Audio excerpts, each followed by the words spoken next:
क्या आपके पास भी ऐसे दोस्त, रिलेटिव या लोग हैं जो बातें तो बहुत डीप करते हैं?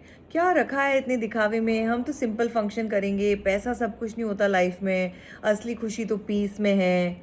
लेकिन फिर करते एकदम उल्टा है। उनका इवेंट देखो तो फुल शो ऑफ, हर चीज में डिस्प्ले, एक्शन में स्टेटस, हर बात में लोग क्या सोचेंगे, लोग क्या कहेंगे। हम सबको सच पता है, बस ऑनेस्टली जीना मुश्किल लगता है। और सबसे इंटरेस्टिंग बात, जब यही बात हम खुद करते हैं तो विजडम लगती है, लेकिन कोई और सिंप्लिसिटी की बात करे तो सडनली स्ट्रैटेजी लगने लगती है, हिडन एजेंडा लगने लगता है, कोई पॉलिटिकल प्लानिंग लगने लगती है। तो पहले ही क्लियर कर दूं, ये वीडियो कोई politics, person, party, religion, community, ideology को सपोर्ट या ऑपोजिशन में नहीं है। बिल्टी का भगवत गीता में भी श्री कृष्ण ने कहा है, जो मनुष्य अपनी इच्छाओं और इंद्रियों पर नियंत्रण पा लेता है वही सच्चे अर्थों में स्थिर और बुद्धिमान होता है।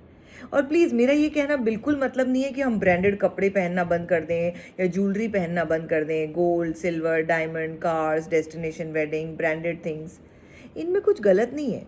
बस दिल पर हाथ रखकर खुद से एक सवाल पूछना, क्या मुझे सच में इनकी ज़रूरत है क्योंकि ऑलरेडी हमारे पास इतना सब कुछ है, या मैं सिर्फ दिखावे के लिए कर रहा हूँ या कर रही हूँ। ऑनेस्टली इसका आंसर अंदर से हमें पता होता है। कभी कभी ना हमारा दिल भी शर्माते हुए जवाब नहीं देता क्योंकि कन्फ्यूजन टाइप में रहता है। क्योंकि सच तो यह है, बहुत बार हम चीज़ें खुद की खुशी से कम और दूसरों को दिखाने के लिए ज़्यादा करते हैं।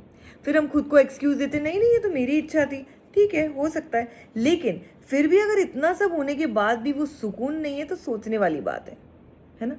लेकिन अब प्रॉब्लम ज़रूरत की कम और आदतों की ज़्यादा है। हम लग्जरी से ज़्यादा उसकी आदत से अटैचमेंट हो गया है। हाल ही में एक मैं वेडिंग फंक्शन में गई, without heavy jewellery, without extra pressure to look perfect. पता है सबसे ब्यूटीफुल क्या लगा? मैं खुद को बार बार प्रेजेंट करने में बिजी नहीं थी। मैं बस फ्रीली हंसी, दिल से मिली, बहुत लाइट फील किया। तब रियलाइज हुआ, हम सिर्फ ज्वेलरी या हैवी कपड़ों का वेट नहीं उठाते, एक्सपेक्टेशंस का भी उठाते हैं। ज़्यादा कंजम्पशन, ज़्यादा कंपैरिजन, ज़्यादा शो ऑफ, और फिर बोलते हैं पीस नहीं मिल रहा है, शांति नहीं मिल रही है। शांति तो सिंप्लिसिटी के आसपास ही रहती है, हम ही बहुत दूर निकल जाते हैं। ऑनेस्टली प्लैनेट का साइज तो बढ़ने वाला नहीं है, पर हमारा कंजम्पशन जिस स्पीड से बढ़ रहा है ना, वो डेफिनेटली सोचने वाली बात है। शायद यूनिवर्स हमें धीरे धीरे मिनिमलिज्म की तरफ धकेल रहा है। कम कंजम्पशन, ज़्यादा कॉन्शियसनेस, कम दिखावा, ज़्यादा सुकून। क्योंकि दुनिया सिर्फ टेक्नोलॉजी से नहीं बदलती, ह्यूमन कॉन्शियसनेस से बदलती है। याद रखिए, सादगी गरीब होने की निशानी नहीं होती, सादगी अंदर से स्ट्रांग और सुकून से रहने की निशानी होती है। अगर ये रिलेट नहीं कर पा रहे हो तो भी बिल्कुल ओके है। बस जजमेंट या नेगेटिविटी का बीज बोने से बेहतर है हम रिस्पेक्टफुली डिसएग्री कर दें। क्योंकि स्पिरिचुअलिटी डिवाइड करने के लिए नहीं है, जोड़ने के लिए। क्योंकि वासुदेव कुटुंबकम स्लोगन नहीं बनाना, उसको जीने का तरीका बनाना है। साइड ऑफ पिंकी, जहाँ पिंकी की एक ही कोशिश है, भारत का हैप्पीनेस क्वेश्चन नंबर 1 हो।